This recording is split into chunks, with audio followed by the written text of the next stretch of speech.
Assalamualaikum warahmatullahi wabarakatuh. Balik lagi di channel Akbar CK. UGM akhirnya angkat bicara terkait pembatalan peluncuran buku Jokowi is White Paper yang dilakukan oleh Roy Suryo CS. Pihak UGM melalui juru bicaranya mengatakan kalau peluncuran yang dilakukan oleh Roy Suryo CS di Hotel UC UGM itu berbau politis. Tak hanya UGM, dari pihak Pak Jokowi melalui pengacaranya Rifai juga merespon soal peluncuran buku Jokowi White Paper ini yang dilakukan oleh Roy Suryo CS. Langsung aja kita saksikan videonya berikut ini. Kami sudah melakukan DP, kami sudah confirm, bahkan izin sudah kami proses. Ternyata mendadak tadi malam dapat info kalau tempat ini konon didatangi aparat keamanan, kemudian dipaksa untuk membatalkan. Selamat sore rekan-rekan media, saya Imade Andiarsana, juru bicara Universitas Gadjah Mada. Saya akan menyampaikan siaran pers UGM terkait pembatalan acara di UC Hotel UGM tanggal 18 Agustus 2025. Berikut adalah 10 poin siaran kami. 1. UGM membenarkan bahwa UC Hotel UGM tidak memfasilitasi kegiatan yang diklaim bertajuk Konferensi Pers Tokoh Nasional Hadiah Kemerdekaan RI ke-80 yang sedianya dilaksanakan tanggal 18 Agustus 2025 pukul 14 hingga 17 waktu Indonesia Barat. 2. UGM memiliki dua alasan untuk mengambil keputusan ini, yaitu alasan yang bersifat 1. Prosedural, 2. Politis. UGM memahami bahwa kegiatan ini bernuansa politis yang terkait erat dengan isu yang melibatkan Bapak Joko Widodo. UGM tidak melibatkan diri dalam isu tersebut karena tidak terkait dengan UGM secara langsung. 3. Secara prosedural, proses perencanaan acara Konferensi Pers Tokoh Nasional Hadiah Kemerdekaan RI ke-80 yang akan dilaksanakan di UC Hotel UGM tidak sesuai dengan kaedah yang berlaku di unit usaha UGM sebagai lembaga pendidikan. 4. Saya akan sampaikan kronologi pemesanan kepada UC Hotel adalah sebagai berikut.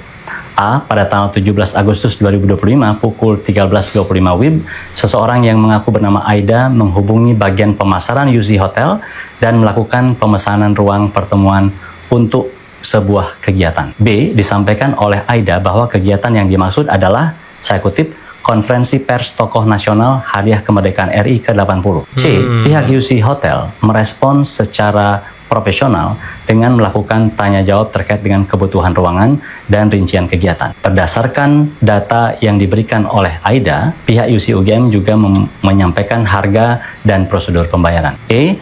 Di dalam perencanaan tersebut, pihak UC UGM menanyakan rincian kegiatan untuk memastikan dan untuk mengambil keputusan profesional. F. Aida menjawab bahwa acaranya adalah, saya kutip ini, pertemuan kecil untuk membahas acara besar yang mau diadakan di Jogja. Pertemuan kecil untuk membahas acara besar di Jogja. Ingin mengelabui UGM ternyata Roy Suryo CS ya. Nggak taunya peluncuran buku Jokowi. Lebih lanjut ditambahkan bahwa, saya kutip lagi, panitia temu kangen silaturahmi tokoh Jogja mau rapat kecil persiapan acara hari ulang tahun kemerdekaan. G. Aida juga menambahkan bahwa sebelum acara, ketua panitia yang bernama Pak Bangun, mungkin maksudnya Bangun Sutoto, akan datang ke UC Hotel bersama pihak UGM. Pihak UGM yang dimaksud dikatakan adalah keamanan internal UGM. Saya kutip ini. H. Hingga siaran pers ini dibuat, Pak Bangun Sutoto dan keamanan internal UGM tidak pernah datang ke UC Hotel untuk melakukan komunikasi atau konfirmasi lebih lanjut. Kan jelas ingin mengelabui kan?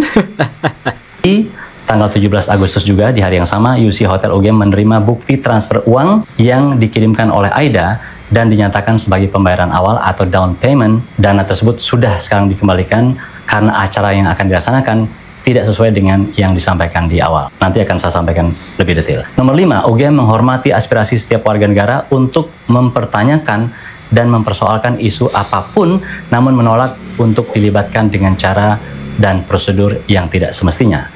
Nomor 6, UGM menerima berbagai informasi yang bisa dipercaya, termasuk undangan yang beredar di media sosial, bahwa ternyata acara yang akan berlangsung di UC Hotel pada pukul 14-17 WIB tanggal 18 itu adalah peluncuran buku dengan judul Jokowi's White Paper. UGM memandang acara ini bernuansa politis seperti yang sudah disebutkan sebelumnya, dan UGM tidak bersedia terlibat dan tidak bersedia memfasilitasi acara tersebut. Nomor 8, selain itu acara ini jelas berbeda dengan yang disampaikan di awal ketika melakukan pemesanan. Secara prosedural, ini merupakan kesalahan dan menjadi alasan administratif bagi UC Hotel UGM untuk melakukan penolakan atau pembatalan. Nomor 9, UGM mendukung keterbukaan dan pertukaran gagasan dan berkomitmen untuk berkontribusi positif untuk mewujudkannya. Di sisi lain, UGM bertanggung jawab untuk melakukan dan mendukung pertukaran gagasan yang sehat guna menjaga kondisi yang kohesif atau tenang di masyarakat. Nomor 10, bagi UGM, acara yang dimaksud di atas tidak menunjukkan keterbukaan dari awal dan berpotensi menimbulkan kegaduhan yang tidak perlu, sehingga dengan ini UGM melakukan penolakan. Tidak menunjukkan keterbukaan dari awal, ya.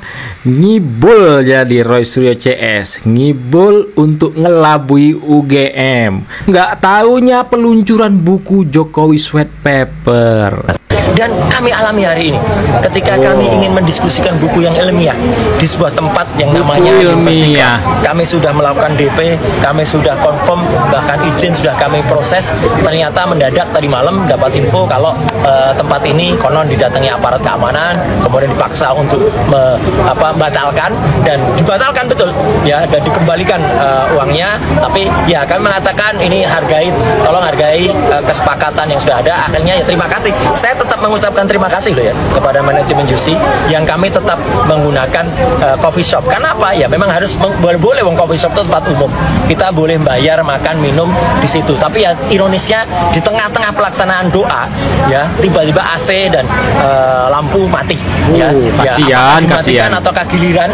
Menurut saya kalau giliran ya sayang banget ya. Menurut saya sudah ada masih giliran ya gitu di tengah-tengah. Nah itu jadi konyol banget sesuatu terjadi. Tapi ya sekali lagi ya alhamdulillah itu kami berhasil, kami sudah melakukan apa yang namanya soft launching dan tunggu saja grand launchingnya nanti tanggal 27 Agustus memang di Jakarta grand launching, karena akan kami seminarkan ya dengan beberapa kampus. Mana dok? Ya kita buat ya, kita cetak dengan dua versi. Satu itu versi collectible, versi edisi collection, lux ya dengan kertas premium, full paper, full colors ya, karena ini penuh dengan gambar-gambar yang warna-warni. Dan kemudian 700 halaman, kertasnya juga premium. Kita jual seharga Rp500.000. Ada versi yang ekonomis ya, supaya rakyat Indonesia semua juga bisa memiliki. Kertasnya paper, kemudian no colors ya, black and white. Itu aja bedanya. Harganya? Benar-benar karena memang kita tidak pakai bohir, kita benar-benar menggunakan dana Anda semua untuk menghasilkan karya yang sebagus ini ya. Gitu. Ganti ongkos cetak, ganti tinta, karya sebagus ini. Kami itu harganya sekian. Karya sebagus ini kata si Tipa. Karya-karya ngibul. Ya, orang mau bikin buku ya monggo saja gitu ya. Sekalipun kalau kami sih berpandangan buku ini memang dibuat sebagai alibi dalam perkara yang sedang berjalan gitu ya. Sementara saya sendiri melihat bahwa keberadaan buku ini juga tidak akan berpengaruh terhadap perkara. Kenapa? Karena dalam perkara itu situasi, kondisi atau circumstances yang dilihat itu adalah peristiwa sebelum hingga terjadinya delik. Pencemaran nama dampaknya baik gitu ya. Jadi bukan setelah beberapa bulan kemudian ada produk ini mempengaruhi delik. Menurut saya itu tidak bisa, karena memang circumstances yang dilihat adalah peristiwa sebelum dan saat, termasuk dampak gitu ya. Jadi ya buku ini sih tidak akan berpengaruh. Kedua buku ini juga sebenarnya menjadi lebih menariknya begini, kenapa baru dibuat kesimpulan sekarang, sementara publish di medianya penelitiannya sudah terjadi beberapa bulan lalu. Ini kan menjadi aneh. Biasanya itu penelitian yang benar itu kan dilakukan penelitian secara komprehensif, diuji sampai dengan kesimpulan baru dipublish. Kalau ini kan terbalik. Sudah di mana-mana publishnya, tuduhan-tuduhan Jokowi jasa palsu, tapi baru sekarang ada bukunya. Jadi apa yang dilihat dari segi tata waktu udah nggak ketemu gitu ya. Sehingga kalau kami sih tetap dalam pendirian, kami melihat bahwa dalam kaitan pelaporan Pak Jokowi ini tindakan-tindakan yang dilakukan itu di luar dari penelitian akademis ya. Sebagaimana masyarakat juga tentu bisa menilai lah mana penelitian yang benar, mana yang tidak ya. Karena kan masyarakat juga banyak di dalamnya, ada peneliti, ada akademisi, tentunya bisa menilai lah gitu ya. Jadi silakan saja buku dibuat ya, tapi kami berpandangan ini tidak akan berpengaruh. Mau dibaca nggak bukunya? Kalau ada saya dikasih boleh juga saya baca gitu ya. Kalau dikasih saya baca, kalau beli nggak mau lah ya kan. Kata si Tipa, penelitian ilmiah, buku sebagus ini, kata dia ya. Ripai mengatakan itu hanya alibi ya teman-teman. Nah, silahkan ketik komentar kalian di video kita kali ini. Jangan lupa like dan share video ini ke grup-grup yang teman-teman miliki, grup WhatsApp, Facebook, dan grup-grup lainnya itu teman-teman ya, agar masyarakat bisa tercerahkan dengan adanya video ini. Saya Akbar CK, assalamualaikum warahmatullahi wabarakatuh, salam sehat selalu, bye bye.